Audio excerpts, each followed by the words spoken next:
Guys, good morning po. Here I am again for our Zumba today. So, ayan po, umagang kay ganda, sana naman wag umulan.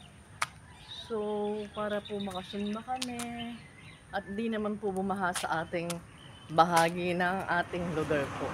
Kasi once po na umulan, ayan, dito po mataas. Pero in other side po, dun sa other mga subdivision dyan, mga daan, bumabaha na po.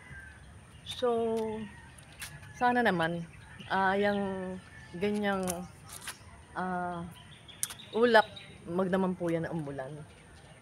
Kasi minsan nauna po yung medyo makulimlim, tapos mamaya-maya aaraw. So, maganda po yung medyo malamig-lamig pa kasi ano natin ng Christmas at New Year po.